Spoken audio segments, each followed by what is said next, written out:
Hello everyone, कैसे हैं आप लोग। उम्मीद करता हूँ कि आप लोग स्वस्थ होंगे, मस्त होंगे और अपनी आगामी परीक्षा की तैयारी में बहुत ही मन से लगे होंगे। जैसा कि आप सबको पता है कि बजट जो है 2024-25 का वो आ चुका है, ठीक है। और जब से बजट आया है तब से लोग राजनीति बातें जो माहौल बनी हुई है उसमें तरह तरह की बातें हो रही हैं कि किसको क्या मिला, किसको क्या नहीं मिला, ठीक है। बट एज ए स्टूडेंट हमें इन सब बातों में नहीं जाना है, हमें बस ये फोकस करना है कि इस बजट में हमारे एग्ज़ाम के लिए कौन सा क्वेश्चन बन सकता है, ठीक है। तो बिना किसी राजनीतिक चर्चा में शामिल होते हुए हम लोग सीधे फोकस करेंगे अपने एग्ज़ाम के लिए, ठीक है। तो एग्ज़ाम के पॉइंट ऑफ व्यू से आपको जो भी इम्पोर्टेंट होगा वो मैं यहाँ पे बताऊँगा आपको। और प्लस बजट में जो जो क्वेश्चन बन सकते हैं वो एमसीक्यू के फॉर्म में हम देखेंगे, ठीक है। तो शुरू करते हैं हम, इसमें क्या क्या इम्पोर्टेंट है। सबसे पहला इम्पोर्टेंट बात ये है कि ये जो बजट पास हुआ है ये कौन सी लोकसभा चुनाव के बाद पास हुआ है, तो ये है 18वीं लोकसभा चुनाव, ठीक है। तो याद रहे कि 18वीं लोकसभा जो चुनाव हुआ है उसमें जो पार्टी जीत करके आई है वो ये बजट पेश कर रही है, ठीक है। चलते हैं, ये देखते हैं कि ये जो बजट बजट इतना नाम सुनने में आ रहा है कि ये बजट है क्या। ये जो बजट है ये एक लैटिन शब्द है, ठीक है। लैटिन शब्द है जिसका मतलब है चमड़ों का या फिर चमड़े का थैला, ठीक है। ऐसा क्यों बोला गया है, क्योंकि पूरे विश्व में सबसे पहली बार जो बजट पेश हुआ था वो हुआ था यूके में, यानी कि इंग्लैंड में। किस सन में हुआ था, वो हुआ था 1760 में। तो जब यहाँ पे पहली बार बजट पेश हुआ था तो जो उसके कागज़ पत्तर थे वो एक बैग में आए थे, ठीक है। जो बैग था वो चमड़े का बैग था। तो वहाँ के उस भाषा में हम लोग उसको मतलब बजट बोलते थे, ठीक है।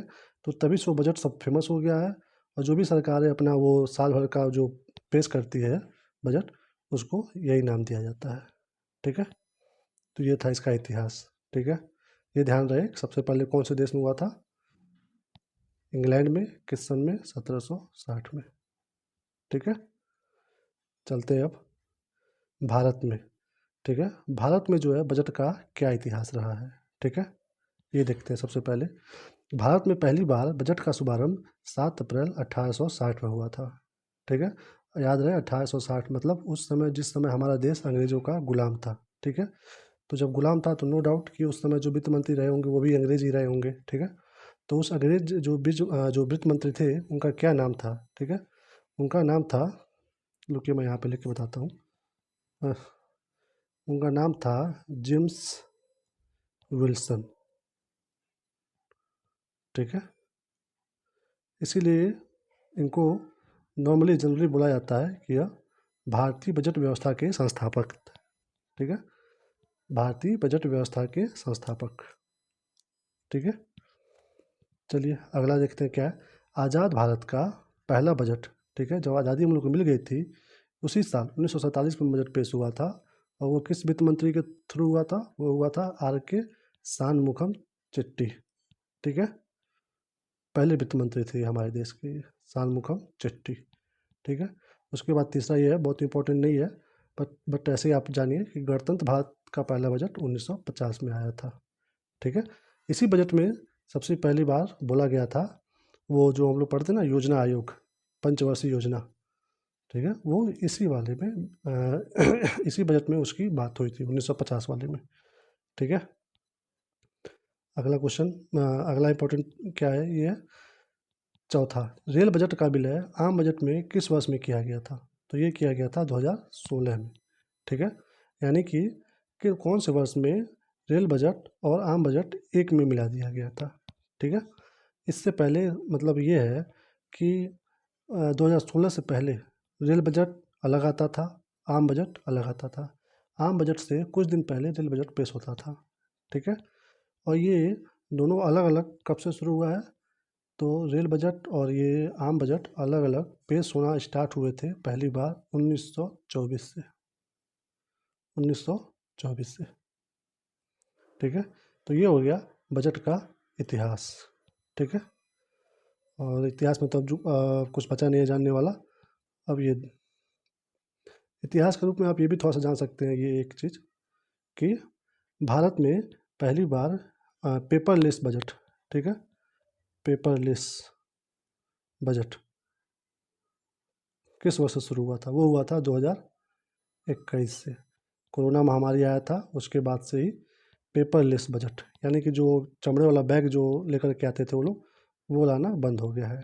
ठीक है, डिजिटली हो गया उसके बाद। कब से? 2021 से। तो ये हो गया इतिहास। अब देखते हैं कि हमारे संविधान में बजट के बारे में क्या है, कैसे है। ठीक है, तो संविधान में, अपने संविधान में कहीं भी बजट जो शब्द है वो कहीं भी उल्लेख नहीं है, मतलब पूरे संविधान में कहीं बजट नहीं लिखा हुआ है। ठीक है, तो बजट की जगह पे क्या लिखा गया है? वो लिखा गया है वार्षिक वित्तीय वितरण। मतलब कि सरकार एक साल के लिए जो, मतलब सबको बांटती है कि इस विभाग को इतना, इस राज्य को इतना, तो वो चीज़ लिखा गया है यहाँ पे, वार्षिक वित्तीय वितरण। ठीक है, और संविधान में इस चीज़ से रिलेटेड कौन सा अनुच्छेद है?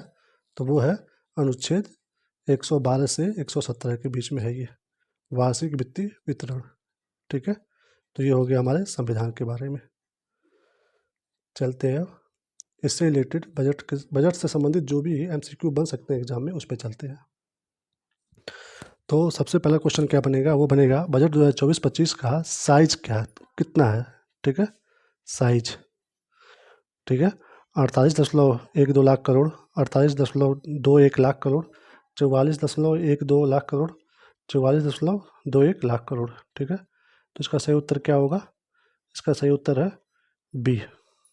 सही उत्तर है बी, 48.21 करोड़। ठीक है, इसको आप याद रखिएगा, 48-21। ठीक है, 48 और 21, ऐसे आप याद कर रख सकते हैं इसको। चलते हैं दूसरे क्वेश्चन की तरफ। दूसरा क्वेश्चन क्या है हमारा? बजट 2024-2025 के अनुसार राजकोषीय घाटा कितना % रहने का अनुमान है? ठीक है, आपका ऑप्शन है ए 5.9, बी 5, सी 4.9 या डी 4। तो इसका सही उत्तर क्या है? इसका सही उत्तर है सी, 4.9%। ठीक है, अब चलते हैं अगले क्वेश्चन पे। क्वेश्चन नंबर 3, वर्ष 2024 में भारत की जीडीपी का विकास दर कितना रहा है? यानी कि जो हमारे देश का जीडीपी है वो 2024 में उसका जो विकास दर है वो क्या रहा है, कितने % से बढ़ा है वो? ऑप्शन है ए 7%, बी 8%, सी 7.2% या डी 8.2%। तो इसका सही ऑप्शन क्या है? 8.2%, डी यानी कि सही है। ठीक है, चलते हैं अगले क्वेश्चन पे। अगला क्वेश्चन क्या है हमारा? बजट के अनुसार long term capital gain tax, ठीक है, long term capital gain tax कितना % हो गया है? ठीक है, इसका मतलब क्या होता है? इसका मतलब ये है, जैसे मान लीजिए कोई कंपनी है ना, वो अपना शेयर बेच रही है।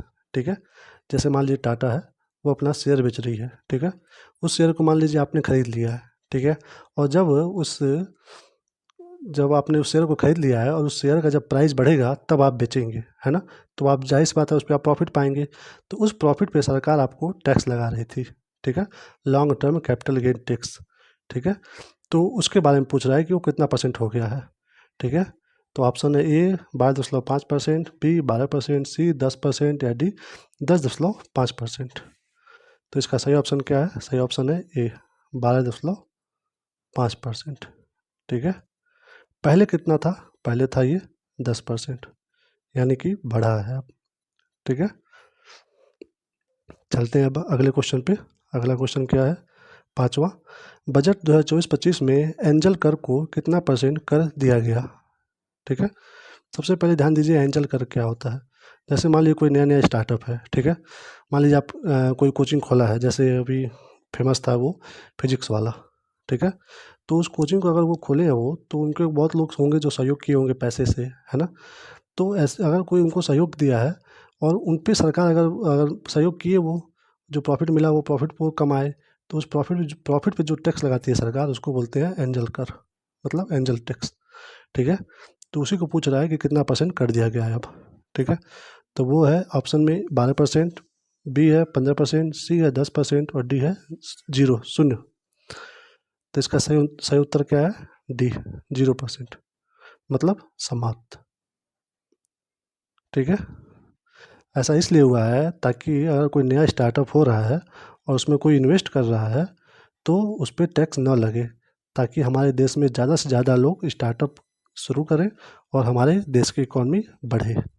ठीक है, इसलिए ये एंजल कर जो है, एंजल टैक्स 0 समाप्त। ठीक है, चलते हैं अगले क्वेश्चन पे। अगला क्वेश्चन क्या है, नंबर 6, बजट 2024-25 में विदेशी कंपनी पर निगम कर कितना निर्धारित किया गया है। ठीक है, विदेशी कंपनी पर निगम कर, यानी कि कोई एप्पल जैसी कंपनी हमारे देश में आई, अपनी फैक्ट्री लगाई और माल बना करके हमारे देश में सप्लाई कर रही है। ठीक है, तो उसके ऊपर कितना टैक्स लगेगा ये पूछ रहा है। ठीक है, तो ऑप्शन है ए 18%, बी 15%, सी 35%, डी 30%। तो इसका सही उत्तर क्या है, सही उत्तर है सी 35%। ठीक है, पहले कितना था, पहले था 40%, यानी कि इसको कम किया गया है। कम करने की वजह यह है कि इससे और भी कंपनियां हमारे देश में आएंगी कि हाँ भाई वहाँ पे कर जो है वो सस्ता है, थोड़ा कम है, तो वहाँ चलते हैं, लगाते हैं फैक्ट्री अपना। फैक्ट्री लगाने से ये होगा कि हमारे देश के लोगों को काम मिलेगा, हमारे देश की इकॉनमी थोड़ा सा और ज़्यादा रन करेगी। ठीक है, तो यही वजह है 40 से 30 कर दिया गया है, पहले 40 था अब 35% कर दिया गया है, 35। सी सही उत्तर है। चलते हैं अगले क्वेश्चन पे। अगला क्वेश्चन है 7, बजट 2024-25 के अनुसार किस क्षेत्र में सबसे ज़्यादा व्यय किया जाएगा। ठीक है, यानी कि कौन सा वो डिपार्टमेंट होगा, कौन सा वो मिनिस्ट्री होगा जो मतलब जिसके लिए ज़्यादा खर्च होगा इस बार। ठीक है, ऑप्शन है ए कृषि, बी रक्षा, सी ग्रामीण विकास या डी शिक्षा। तो वो कौन सा क्षेत्र है, वो है ऑप्शन बी रक्षा, मीन्स डिफेंस। ठीक है, वो भी डिफेंस पे कितना हो रहा है, 4.54 लाख रुपए। ठीक है, अब चलते हैं अगले क्वेश्चन पे। क्वेश्चन नंबर 8, बजट 2024-25 के अनुसार कितने जिलों में खरीफ का डिजिटल फसल सर्वेक्षण किया जाएगा। ठीक है, कितने जिलों में खरीफ का डिजिटल सर्वेक्षण। ठीक है, आपके ऑप्शन है ए 200, बी 300, सी 400 या डी 500। तो इसका सही उत्तर क्या है, सी 400 जिलों में। ठीक है, याद रहे 400 जिलों में। अगला क्वेश्चन क्या है, 9th पे, बजट 2024-25 में चर्चित गरीब कल्याण योजना कब शुरू किया गया। ठीक है, दोस्तों क्या है कि अब ये योजना पुरानी है, बट बजट में कोई भी डाटा फैक्ट या फिर कोई भी योजना अगर चर्चा में हुआ रहता है तो समझ जाइए कि वो एग्जाम में आने की बहुत ज़्यादा संभावना रखता है। ठीक है, तो इसी को ध्यान में रखते हुए मैंने इसको यहाँ पे इस क्वेश्चन में इंक्लूड किया है। ठीक है, तो ये मत सोचिएगा कि ये पुराना योजना है कैसे ये इसमें आ जा रहा है। ठीक है, चर्चा में है इसलिए आ सकता है।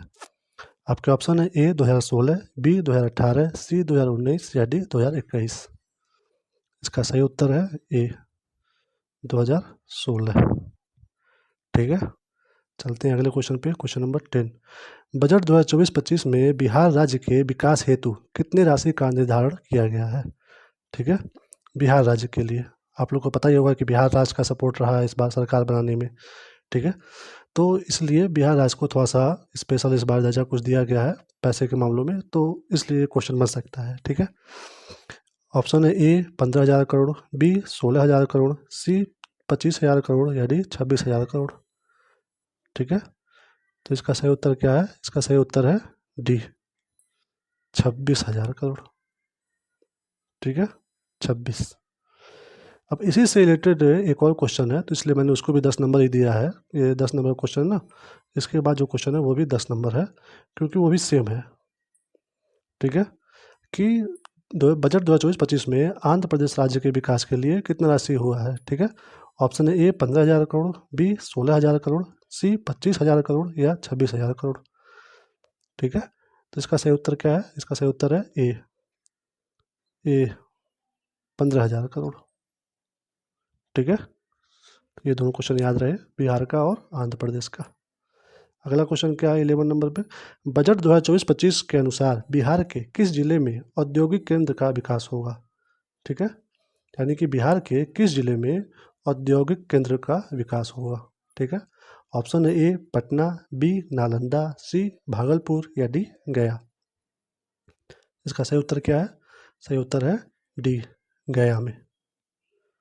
ठीक है, चलते हैं अपने अगले क्वेश्चन पे। क्वेश्चन नंबर 12, बजट 2024-25 के अनुसार मुद्रा ऋण योजना के तहत अधिकतम कितना लोन लिया जा सकता है? ठीक है, किसके योजना के बारे में बात कर रहा है ये? मुद्रा ऋण योजना। ठीक है, इस योजना की भी चर्चा हुई है इसमें, तो इसको बता दूं मैं कि ये योजना कब आई थी। ये आई थी 8 अप्रैल 2015 को। तो याद रहे, ये भी एग्जाम में आ सकता है क्योंकि चर्चा में है ये। ठीक है, तो इसमें पूछा है कि इसके तहत अधिकतम कितना लोन लिया जा सकता है। ठीक है, ऑप्शन है ए 5 लाख, बी 15 लाख, सी 20 लाख या डी 25 लाख। तो इसका सही उत्तर क्या है? सही उत्तर है सी 20 लाख। ठीक है, पहले अधिकतम क्या था? पहले अधिकतम था 10 लाख, अब हो गया है 20। ठीक है, ये याद रहे।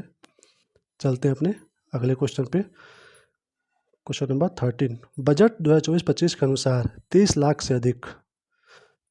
से अधिक जनसंख्या वाले कितने बड़े शहरों में विकास किया जाएगा? ठीक है, ऐसे शहर का डेवलपमेंट किया जाएगा जिसमें जनसंख्या जो है 30 लाख से अधिक होगी। तो ऐसे कितने शहरों का होगा विकास? ऑप्शन है ए 12, बी 10, सी 14 या डी 18। तो ऐसे कितने शहर हैं? Option number C 14। ठीक है, याद रहे, शहर 14 ऐसे हैं। ठीक है, चलते हैं अगले क्वेश्चन पे। क्वेश्चन नंबर 14, बजट 2024-25 के अनुसार देश में कितने औद्योगिक पार्क, ठीक है, औद्योगिक पार्क, इंडस्ट्रियल पार्क, ठीक है, इसका सही ऑप्शन क्या है? ऑप्शन में क्या क्या है? ए है 12, बी है 10, सी है 14 या डी है 18। तो इसका सही उत्तर क्या है? ए 12। ठीक है, ये थोड़ा सा, ये दोनों फैक्ट वाला है, तो थोड़ा याद रखिएगा इसको। ठीक है, चलते हैं अपने अगले क्वेश्चन पे। क्वेश्चन नंबर 15, बजट 2024-25 के अनुसार पीएम सूर्य घर मुफ्त बिजली योजना के तहत कितने यूनिट तक बिजली फ्री मिलेगी? ठीक है, ये योजना है पीएम सूर्य घर मुफ्त बिजली योजना। इसके इसके तहत कितने यूनिट, तो यूनिट बताना है आपको। ठीक है, ऑप्शन में है ए 250, बी 300, सी 100 या डी 350। इसका सही उत्तर क्या है? बी 300 यूनिट तक फ्री। इसके ऊपर जाएंगे तो फिर अगले क्वेश्चन में चलते हैं। क्वेश्चन नंबर 16, बजट 2024-25 के अनुसार जीडीपी का कितना प्रतिशत अवसंरचना पर खर्च होगा, यानी कि इंफ्रास्ट्रक्चर पर। ठीक है, मतलब कि स्कूल, सड़क, हॉस्पिटल, बिजली, इन सब चीज़ों पे। ठीक है, ए 5%, बी 3%, सी 3.4% या डी 5.4%। सही उत्तर क्या है? सी 3.4%। ठीक है, चलते हैं अपने अगले क्वेश्चन पे। क्वेश्चन नंबर 17, बजट 2024-25 में कितने मल्टी प्रोडक्ट फूड इरेडिएशन इकाई स्थापित करने की योजना है? ठीक है, मल्टी प्रोडक्ट फूड के लिए। ऑप्शन है ए 25, बी 50, सी 100 या डी 200। तो सही उत्तर क्या है इसमें से? सही उत्तर है बी, ए बी 50। ठीक है, मल्टी प्रोडक्ट फूड 50, याद रहे। ठीक है, चलते हैं अपने अगले क्वेश्चन पे। क्वेश्चन नंबर 18, बजट 2024-25 में कितने खाद्य गुणवत्ता और सुरक्षा परीक्षण प्रयोगशाला स्थापित करने की योजना है? ठीक है, खाद्य गुणवत्ता और सुरक्षा परीक्षण प्रयोगशाला। ठीक है, ये दोनों इंपॉर्टेंट इसलिए हो जा रहे हैं, एक तो ये और प्लस ये, क्योंकि ये दोनों बजट में चर्चा हुआ है इन दोनों का। ठीक है, इसलिए इंपॉर्टेंट हो रहा है ये, इसलिए इसको याद करना थोड़ा ज़रूरी है। इसके लिए ऑप्शन क्या है? ए 25, बी 50, सी 100 या डी 200। तो इसका सही उत्तर क्या है? सही उत्तर है सी 100। ठीक है, ऐसे 100 प्रयोगशाला खोले जाएंगे। ठीक है, चलते हैं अपने अगले क्वेश्चन पे। क्वेश्चन नंबर 19, बजट 2024-25 में चर्चित पोलावरम सिंचाई परियोजना किस राज्य में है? ठीक है, इसमें चर्चित है ये पोलावरम सिंचाई परियोजना। ऑप्शन है ए बिहार, बी हिमाचल प्रदेश, सी आंध्र प्रदेश या डी असम। तो सही उत्तर है सी आंध्र प्रदेश। ठीक है, आंध्र प्रदेश। चलते हैं अपने अगले क्वेश्चन पे, जो कि है इस वीडियो का लास्ट क्वेश्चन। ठीक है, क्वेश्चन नंबर 20, बजट 2024-25 में चर्चित विष्णु पद मंदिर, ठीक है, और महाबोधि मंदिर किस राज्य में है? ठीक है दोस्तों, आपके एग्जाम में हो सकता है कि सिर्फ इसी एक मंदिर के बारे में पूछ दे कि विष्णु पद मंदिर कहाँ पे है, या फिर पूछ दे महाबोधि मंदिर। इस क्वेश्चन का ऑप्शन क्या क्या है? ए बिहार, बी वाराणसी, सी आंध्र प्रदेश, या डी उत्तर प्रदेश। तो इसका सही उत्तर है ए बिहार। ठीक है, ये दोनों मंदिर है, विष्णु पद मंदिर और महाबोधि मंदिर वहीं पे है। अब आप याद रहे दोस्तों, ये दोनों मंदिर है ना, बहुत इंपॉर्टेंट हो जाता है एग्जाम के लिए। अलग अलग हो या फिर एक ही साथ हो या फिर सेम ऐसे ही क्वेश्चन बन जाए। ठीक है, तो बिहार। इसी के साथ दोस्तों ये हमारा जो क्वेश्चन है, ये वीडियो ये समाप्त हुआ यहाँ पे। और ये वीडियो अगर आपको पसंद आया हो तो वीडियो को लाइक कर दीजिएगा, शेयर कर दीजिए अपने दोस्तों में, और एक प्यारा सा कमेंट दीजिएगा। कुछ अच्छा लगे तो, कुछ बुरा लगे तो, ठीक है, हम कमेंट पढ़ेंगे और उसको सुधार करेंगे उसी हिसाब से। ठीक है दोस्तों, देखिए इस वीडियो में मैं और भी कुछ बता सकता था, ठीक है, कि रुपया कहाँ से आता है कहाँ जाता है, पर ये दोस्तों एग्जाम में आता ही नहीं है ऐसे क्वेश्चन। ठीक है, सो कोई मतलब नहीं है वीडियो लंबा खींचने का। ठीक है, और बजट में कितने वो मतलब प्राथमिकता है वो बताऊँ आपको मैं, कौन कौन को किसको किसको लाभ हुआ है, ये सब एग्जाम में आने वाला है ही नहीं, इसलिए मैं बताया नहीं हूँ। ठीक है, तो ये मत सोचिएगा कि सर को या फिर इनको पता नहीं है इसलिए वीडियो को हम बनाए और पहले बना करके निकल लिए। ठीक है, इसलिए मैं नहीं बताया हूँ, ये थोड़ा बताना जरूरी था आपको। ठीक है, थैंक यू फॉर वॉचिंग।